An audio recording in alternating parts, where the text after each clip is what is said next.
Hello and welcome to the Edition podcast from The Spectator. I'm William Moore, The Spectator's features editor, and the latest issue of the magazine has just gone off stone. To talk about what's inside it, I'm delighted to be joined by Madeline Grant, The Spectator's assistant editor, Tim Shipman, our political editor, and the writer of this week's diary, Kwarteng, the former Tory MP and Chancellor of the Exchequer. Maddie, let's begin by talking about your superb cover piece, Indecent Proposal, Marriage is the Real Rebellion. Mm-hmm. First of all, why do you think at this moment marriage needs to be defended? Well, I think it's sort of under attack from different sides of politics from different reasons. There's obviously that old kind of, I would consider myself a feminist, but there's a particular kind of very left-wing feminism that says that marriage is a kind of serfdom and bondage that can only benefit men. And then on the other side, you have this, I would call it kind of red pill view of marriage, which is like the Andrew Tate sort of narrative you hear on the internet right from time to time, which basically says, don't do it, guys, you'll get rinsed in a divorce, women are evil, better to keep your money. And I think it often goes hand in hand with, well, I don't know, I think a culture in which you have greater use of, you have porn saturation, you have the often dehumanising experience of dating online and dating on apps. So in this environment, I do think that it's important to defend the institution because it's getting a whacking from both sides at the moment. What is the defence? Well, I think in a world, firstly, it's at the heart of every civilised society from the dawn of man. This idea that we don't know enough about marriage to know if it works. I think there's kind of no other model that we've devised that works. And you only have to read some of the my polycule is in chaos articles in The Guardian to see that the alternative, we haven't figured out a functional alternative to it. Yeah. And the statistics bear you out on that, don't they? I mean, in terms of, you mentioned in the piece, in terms of education outcomes, well-being outcomes for children. Yes. Traditional marriage is the best structure for that. It is, and that stands up even if you control for all sorts of other factors and income levels and so on. And I think it's quite an uncomfortable conversation for people to have because often the conversation is read as like being a criticism of single mothers in particular, because it is often women who are left trying to keep the show on the road. Yeah. But I think the problem with that is that it means that you can only praise something that is not an ideal outcome, and also that men who abandon their families basically just waltz away without societal criticism because we're scared of hurting people's feelings. Yeah. Do you think it's true, Kwasi, that it's a bit of a taboo in modern politics to talk about family life? I mean, Maddie says in the piece that the Conservative Party in recent years has been quite quiet about traditional family values. Do you think that's fair? I think that's true. I think certainly I remember when I became an MP in the coalition, I think there was a tension within the coalition itself and also within the Tory party where there were traditional-minded, I think it was, I can't remember which dining group it was, the Cornerstone, I think it was called. And they were very much the social conservative wing of the Conservative Party. And they were very keen to promote marriage, through things like fiscal policy. And I remember Osborne, who was the Chancellor at the time, was very reluctant to do that. He had a much more kind of, dare I say, urban, metropolitan view of things. And he didn't think it was right to incentivise marriage, for example, through a tax system. He wanted it to be more neutral. So I think there was always this tension within the Tory party when we were in government between more traditional, dare I say, minded people who thought we should be promoting marriage for the reasons that Madeline outlined, and more kind of libertarian type people, urban politicians who felt that would be discriminatory, in that the state should be impartial as to what kind of family one had. But I think Madeline's right. I think we know that marriage actually does provide a much more stable environment for kids, and it leads to better outcomes. But I think politicians, particularly in the Conservative Party recently, have been perhaps reluctant to push that. Yeah. I think it became very difficult during the Boris years to have any conversation about marriage and family for obvious reasons. But I also think that there's well, actually, Boris is a great fan of marriage. He's done it 3 times. That's true. That's true.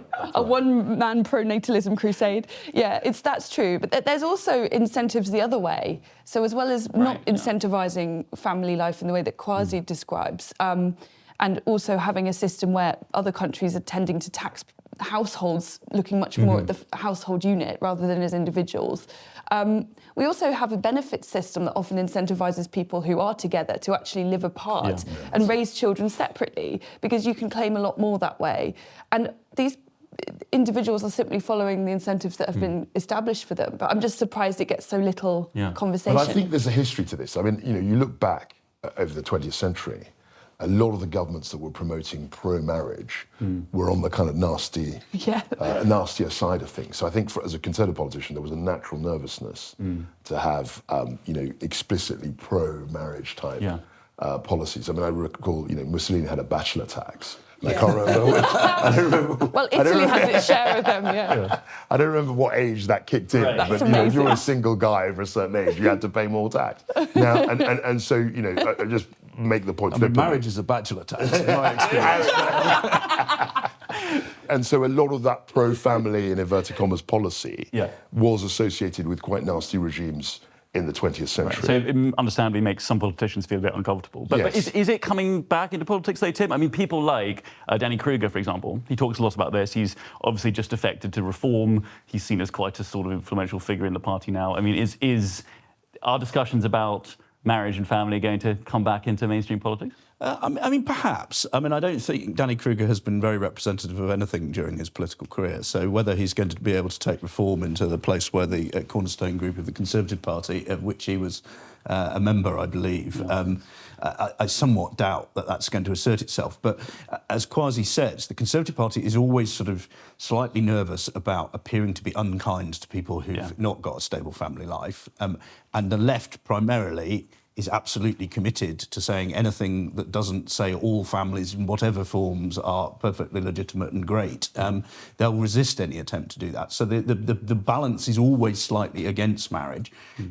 What's in favour of it is what we've all been discussing, which is that it's it's a stabiliser for everybody. I mean, I was slightly amused to hear Maddie talk about, marriage as serfdom for women. I think there's a lot of men who would say serfdom for men. But it also has, it's not just children that have good health outcomes. Men have, that's not what I think. Men have, I mean, I mean, we should probably not comment on either our own or each other's marriages, but I can imagine that the good Reverend is occasionally someone under pressure, as I am in my own home. But it has great outcomes. You've got a secure base, and you've got people who look after you, and most blokes, I think, realise when they've got it, that's a pretty good deal, actually. Yeah. Let's move on to talking about the budget. I think we have to start, Kwasi, by getting your views on it, particularly this extraordinary OBR leak, which everyone sent everyone reeling. I don't know what Tim's view is on this. I found the leak extraordinary. To the point that I thought someone must be. I mean, I'm not naturally a conspiracy theorist, so I thought someone, hang on a sec, this is crazy. And of course, what did for us in the mini budget was the market reaction. And one way you neutralise the market reaction, I'm not saying that's why they did it or whether it was deliberate or not, but one way you do neutralise market reaction is by leaking everything before it's actually announced.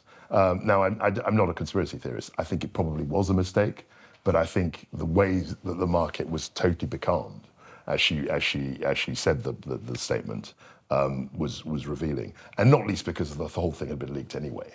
But the OBR thing really. But that's the point. When the OBR document dropped, there was no rabbit in it. That's right. That's right. That's true. There would have been no surprise in her speech. True. No, so it was all without the leak. You're quite right. And I think that is a very modern thing. So, back in the day, Hugh Dalton had to resign because he tipped off a newspaper about one measure, and actually having a shroud of secrecy was the way it used to be done. I discovered that actually it would have been probably not a good idea to have a veil of secrecy, and we should have leaked everything ahead of the statement. And now I think people have learned that lesson. I think they generally, and they leak way more than they used to even 5-6 years ago. I was PPS to Philip Hammond when he was Chancellor, and even then, one or two things would leak, but generally most of it was private. It would be announced when the Chancellor made his statement. But now it seems to be everything is pre-leaked, and that does mean that the markets are fully aware of what's going on, and there are surprises. The markets seem more important now. I think that's part of it. They are. We're running much closer to the edge of the sort of fiscal rules, and as a result, every little sort of percentage point change makes a huge difference, and the markets are going to have a stronger view on that. We've heard lots of people like Andy Burnham and Zach Polansky and all the others say, well, why on earth are we in hock to these bond markets? Well, because we're borrowing an astronomical sums of money. That's right. We spend That's twice exactly as much on debt interest as we spend on defending our country. And these people don't seem to understand that that's now put us in a position where... Tim is right. We've pushed the envelope so far... Right. that any slight deviation means that investors freak out. Whereas 20 years ago, when I first stood for Parliament in 2005, I looked at the numbers. The national debt was something like 36% of GDP. And now it's, 94%? So GDP has gone up in that time, but the debt has obviously accelerated much more quickly. And therefore, as Tim says, bondholders, investors in gilts have a lot more power now than they did certainly 20 years ago. Have you ever known anything like this, Leek, in your 25 or so years as a political correspondent, Tim? No, absolutely not. I mean, we're all dimly aware of Hugh Dalton's resignation. There was another incident where the Evening Standard that used to publish sort of almost immediately the budget was delivered would often get a full readout on a kind of embargoed basis so that their front page would have the correct news on it. But it was only allowed to appear after the Chancellor had sat down. And one year, some idiot who was responsible for putting the front page of the Standard onto Twitter, as it then was, did so prematurely. And, essentially that's what's happened here. Someone has prematurely put this onto the OBR's website. I actually was I worked at the Standard at the time, and I was one bank of desks away from that incident when it happened, and it was maybe the most fraught newsroom I've ever been in that afternoan. It was an extraordinary cock-up. That led to, utter fury in the chamber and a change in how these things were done. And it'll be interesting to see whether the OBR changes how it goes about its business. They've brought in Kieran Martin, former head of the National Cyber Security Centre, to probe what happened and make sure that this does not happen again. It seemed, I mean, I was surprised at how quickly they admitted their wrongdoing and said, OK, it can't happen. I mean, because actually I was so shocked. I thought, if this was a genuine mistake, you'd be thinking, oh my God, how did this happen? Whereas they were like, no, it's a mistake. We're very, very, very apologetic. Yes. Well, Maddie, you wrote about the whole day for your brilliant parliamentary sketch for the Spectator website. I mean, how did you find the mood in the chamber? It was quite extraordinary. You could actually watch the moment that Rachel Reeves learns that the OBR has done this, when her junior minister, Torsten Belt, hands her his phone and she looks at it in real time. I mean, that was astonishing. And then, of course, she then gets a big ticking off from Deputy Speaker Nusrat Ghani about the level of leaking, which I found really funny because actually Rachel Reeves was kind of rolling her eyes and scoffing during this telling off, when, even OBR aside, this has been the leakiest budget in British history. They've leaked every single measure. I mean, it felt a bit rich for her to be scoffing and eye-rolling. I mean, the classy move from the Deputy Speaker would have been just to say, thanks very much, we've all got the budget now. Stick your speech in the library, and now we go straight to Kemi Badenoch. That's right. I think maybe Tim is right that the budget has become this absurdity. And would it not be better if, rather than all of this speculation, which is terrifying for businesses and individuals up and down the country, as often increasingly deranged ideas are trailed to the newspapers to see how people respond, to simply announce policies as and when in the chamber? Yes, I think Madeline makes a serious and well-made point. This kind of 19th century theatrical performance, which is what it is, I don't see it lasting that long, because you've got social media, you've got 24/7 media culture, everything gets leaked anyway. So why have a big statement? I mean, in the old days, there had to be secrecy because you didn't want people to front run things. You didn't want people to essentially be insider traders. So you kept everything very, very tight. Whereas now it's the opposite. Everything's leaked. So why have a big theatrical centrepiece if you're leaking everything anyway? And as we wrote in the magazine last week, I mean, other countries do it differently. In Ireland, in Australia, New Zealand, everywhere else, Sweden, they have a debate about things. They say, this is what we're considering, here's the legislation, this is how it might work, and there's a debate about it. We've known since probably April or May that the Chancellor needed to raise tax and that she was on the wrong side of her kind of fiscal rules. And, you know, what other situation would you say, oh, well, we'll sit around for 6 months and then we might do something about it? As one of the people who was advocating for effectively sort of scrapping the budget as we know it said to me, you know, if Argentina invades the Falkland Islands again tomorrow, Keir Starmer isn't going to say, I shall return to Parliament in October with a statement. You know, you would react immediately. There wouldn't be any debate. We'd end up paying Argentina to take the fall. I think Tim makes a fair point. And with modern media and the way in which they leak everything anyway, there is a serious question as to whether this way of doing things is the right thing to do. Well, you rather generously, perhaps, to Rachel Reeves, in your brilliant diary this week, you say you feel quite sorry for her. Well, I do. mean, because do you still, now she's done the budget? Well, we have a polite fiction that somehow, and having done the job, I know a bit about what she's going through a little bit. We have this polite fiction that it's all on her. But the idea that any other Labour Chancellor would do anything differently is completely absurd. You know, and I make the point in the diary, her actual ability to manoeuvre in this thing she's totally denuded of any authority. You know, we heard to great fanfare Number 10 appointing people like Minu Shafiq, bolstering their team, Torsten Bell. We know that the Labour MPs, we know the Labour backbenchers basically pushed back on the welfare reform. We talked about that. We know they also probably pushed back on this idea that she was going to rip up the manifesto. You know, she had this great big press conference 3 weeks ago that destroyed everyone's breakfast. And we all thought that this was a drum roll to her essentially ripping up the manifesto. As far as I understand, and Tim is probably better informed, the Labour backbenchers said, no, this will kill us electorally, and essentially forced her to retreat from that. So in the end, she was left with what's been described as inaccurately as a smorgasbord. It's not a smorgasbord. I mean, a smorgasbord implies some degree of choice. She's been basically channeled down these rabbit holes. It also implies some degree of edibility. Exactly. So that's the wrong metaphor. Right. But this idea that somehow, you know, she is the architect of all of this is completely absurd. That any Labour government led by Starmer would be doing exactly the same thing. Any other Labour Chancellor would be doing exactly the same thing. And she's totally hamstrung. I don't feel very sorry for her, though, if only because she's played so much of a poor me kind of narrative. Where it's not poor her, it's poor us, because we're the ones I couldn't agree with you more. I mean, saying, oh, you know, she's having a hard time because she's a woman, or she's having a hard time because, you know, she's being mansplained to, I think it's just odious. You know, she's in a very high executive office that a lot of people would, you know, have reverence for. Many politicians would love to be in that place.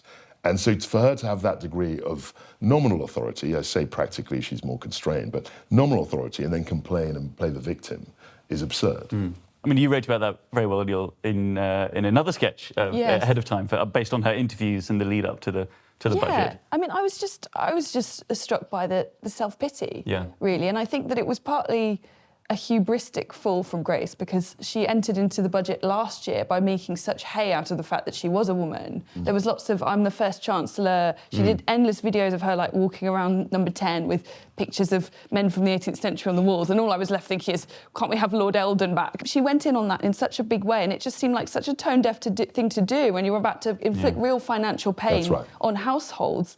And this was very foreseeable. And then to say that all of the criticism is sexist is just absolutely ludicrous. I mean, absurd. as if Keir Starmer doesn't get plenty of criticism. He doesn't get treated differently. And I don't remember these people going easy on Liz Truss because she was a woman. No, they didn't. And actually, interestingly, when, you know, Margaret Thatcher, looking back, they said, oh, you're the first woman Prime Minister. She said, I'm the first scientist, person with a science degree, which I think was true. And that was, for her, more relevant. Now, I'm not saying, you know, one shouldn't, you know, trumpet, you know, social progress, but to go in and bore everyone to tears about the fact that you're a woman is completely ridiculous, especially, as Madeline says, given the difficulties that we're facing. I mean, they're much more serious questions about her fitness to be a kind of representative of the government, about the government strategy as a whole, than the fact that she's a woman. What do you think of Kemi Badenoch's response in PMQ, Tim? It seems to be praised quite a lot by commentators online, on Twitter and so on. Yeah. I mean, did you think she did a good job? I do. I think it was her best Commons performance, probably, and they have been increasingly getting better at Prime Minister's questions. She gave a good conference speech. I mean, it's interesting, isn't it, that prior to the Conservative Party conference, the Tories were on about 17% in the polls, and people were questioning whether she would survive as leader. Sort of 2 good outings and some other, good showings in the meantime. And no one's questioning her status as leader, at least not until May. And the Tories are on about 17% in the polls. So not much has changed, but it shows you the performance and making your own side reassured that you're going to kick the ball into the net when it's there to be kicked into the net, that you're going to hold the government to account properly. This is good for morale. The general mood about the Tory parliamentary party is a lot better than it was. And it's, I think, much more likely now that the Tories leave Labour to have a leadership crisis after the May elections rather than rushing towards having one themselves. And similarly, a few sort of less than stellar outings from Robert Jenrick have made people look at him and think, well, there was a time where his great energy and campaigning abilities might have been what we really, really needed when Kemi Badenoch was being criticised for being lazy and ineffectual. But actually, she's sort of training on a bit. And it was very helpful, I think, for the reasons we've been talking, that she was a woman. She was able to stand at that dispatch box and take the mickey out of Rachel Reeves. When Keir Starmer leaned into her ear, he said, "Oh, is he mansplaining to you? Do you need my help?" And that was, a very effective moment. That's and exactly no man could have made that It comment. was brutal, though. All we've had is wallowing in self-pity and whining about misogyny and mansplaining. So, Madam Deputy Speaker, let me explain to the Chancellor, woman to woman. People out there aren't complaining because she's female. They're complaining because she is utterly incompetent. It was absolutely brutal. Like, she really went for the jugular, I mean, didn't there wasn't she? anything particularly decorous or smooth. I mean, I often think the best way to undermine, figures of authority, it's how comedy works, is to take the mickey, to sort of mock them. That's right. And if you can get that tone, then it probably winds up Starmer and Reeves even more. Kemi was a bit sort of out came the handbag with all its studs showing, and she was, swinging it around her head. And You see, but you could never win, because if she doesn't go for the jugular, people say, well, you missed an open goal. Yeah. This Chancellor's inflicted incredible tax rises. And we had 40 billion last year, 26 billion yesterday. And people are hurting and say, actually, we should be going for her. And I think Kemi did that effectively. I'd give her an A-. I mean, 3 months ago we were giving her C-. So let's not quibble too much about the tone. Of course, it could also be said that she may have hit these targets, but there's quite an uphill advantage to having everything leaked in advance by the OBR. So I mean, if she didn't hit the targets, that would be quite extraordinary. It was in a way. pre-OBR as well. I mean, it was Right. they'd been leaking for months what was going to be in the budget. Let's move on to talking about Brexit, which is an issue that's a bit quieter than it used to be, even in recent years. But Tim, you have done a very interesting interview this week with the cabinet minister that Keir Starmer has put in charge of Brexit negotiations, Nick Thomas-Symonds. And first of all, what did you make of him, and what is he getting up to slightly out of the spotlight? Yeah, I mean, the reason for doing it now is that the next round of talks is basically kicking off. In May, they signed a memorandum of understanding about doing a food and agricultural deal with Brussels, and also an emissions trading deal as well. So the talks have begun on that at an official level, and Thomas-Symonds is the sort of the point man. The fact that he's virtually unknown is, I think, itself very interesting, because this is Oliver Robbins, the job that David Frost then had. Robbins was pathologically secretive. Frost basically conducted a campaign through the media megaphone. He's kind of halfway house between the two. I actually think it is one of this government's very few achievements, alongside playing things pretty sensibly with the White House, that they've managed to make some progress in doing, warming relations with the EU and potentially getting some economic benefit from that without really having the colossal great row that we got used to having over the previous sort of 7 or 8 years. Now, there is much to be debated about the rights and wrongs of what they're doing and whether that will be beneficial and advantageous in the long run. But, you can make a perfectly respectable argument that we've done a tech deal with the Americans, we're doing a goods deal with the Europeans, and that, there are now some of the best of both world benefits of Brexit to be had for a government that can quietly get on with this. And the fact that, it's a point NTS, as they call him in Whitehall, makes that, a lot of the Eurosceptics have gone fairly quiet on this. He says, Nigel Farage has done 2 tweets on Brexit in the last 6 months. Yeah. It's not a row that a lot of people particularly want to have. The public has moved on to a degree.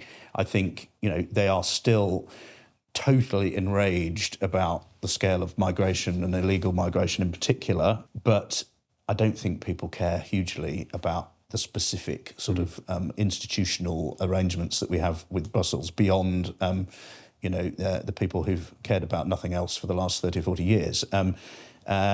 And if you look at the polling, the government thinks that they're pushing at an open door here. And he's a very interesting guy. He's a proper historian. He's written good biographies of Attlee and Wilson. Whenever we meet, we often do politics for about 10 minutes and then focus on whether Disraeli was a better Prime Minister than Gladstone or Salisbury as we dig into the port.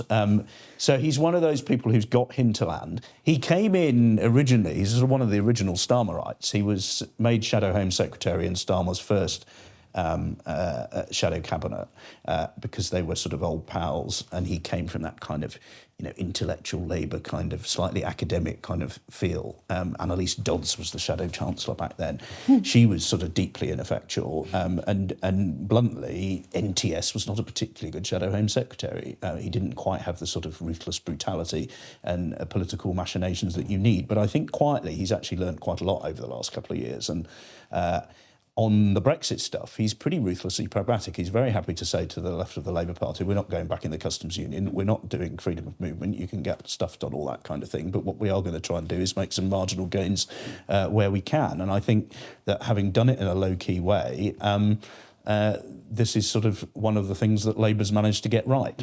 Kwasi, what do you think? A lot of the argument we used to hear from Tories is that Labour can't be trusted with Brexit. They are going to put us back in the customs union or the single market. But is NTS proving that wrong? Well, look, I mean, when I read the strapline, the Brexiteers have walked away. Well, a lot of the Tory party, at least, they lost their seats, and that's a flippant and direct way of saying Labour are now in the government.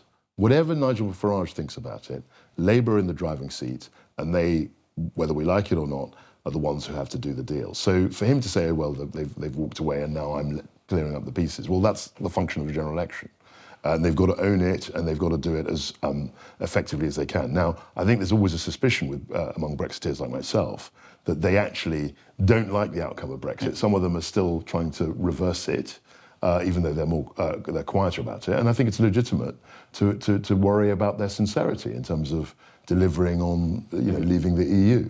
Now, I think that what Tim said is right. I think that they've got a more emollient way with the EU, but that's because everyone in the EU knows the Labour Party wanted to stay in the EU. Yeah. So obviously they're going to have more natural goodwill than people like me who were arguing to leave for 10 years. So all of this is well known. We have to wait and see what the actual outcome of his big thoughts are. I agree with Tim, he does have a hinterland. He's a very gracious, knowledgeable historian. And I've had conversations, obviously not as intimate over port as Tim has, but I've had conversations with him about history. Where were you on Disraeli and Salisbury? All of that. And I didn't quite get to the port, but he's a very engaging figure. But we have to wait and see what he comes out with. And I think, quite rightly, that they feel slightly trammeled by the fact that a lot of their core vote is now going to reform, and a lot of that core vote were Brexiteers. So it's a difficult needle for them to thread. Yeah. I think to pick up on one point that Kwasi's just made, I think actually the degree to which Brussels has and some of the member states, the French obviously in particular, have been willing to just sort of bend over for Labour, I think Labour overestimated how much that would happen. Sure. It turns out the French are still French. And, even this weekend, we are building up to a debate about whether Britain can join this SAFE scheme, which is this sort of pot of cash to do defence procurement. And bluntly, the amount they're demanding that we pay to get involved is too much. And it wouldn't surprise me if we didn't join it. And I think NTS has been relatively sort of pragmatic about the degree to which, rather more than quite a lot of other members of the government, about how much everyone was going to say, oh, thank God we've now got a Labour government, not these terrible, wicked Tories. We must give you everything you want. It turns out they weren't going to do that at all, as it was entirely predictable in advance. You're right. I mean, Tim is fundamentally right. The mood music is much better, but in terms of the brass tacks, I don't think there's been much movement on their side. We have a book review in the books pages this week of Edmund Smith's new book, Ruthless, which looks at Britain's rise to wealth and power. And it argues that progress and cruelty are often spun on the same wheel. Kwasi, as a historian, I'd love to know your thoughts on that. And is there a truth that the Industrial Revolution, for example, or anything that led to Britain's great empire and prosperity, it's inevitably going to have elements of cruelty? So this is an age-old debate about the effects of the Industrial Revolution. And essentially, the kind of more right-wing historians would say, and I'm characterising it very broadly, would say that the Industrial Revolution was a good thing. It pulled up living standards and it improved people's life expectancy and it created the modern world. The negative aspects, and people like E.P. Thompson would make that argument years ago, was that it was based on exploitation, it was based on cruelty, it was based on child labour, even though the Victorians abolished child labour. There's this idea that industrialisation is all about grinding the faces of the poor in the dust and all of that.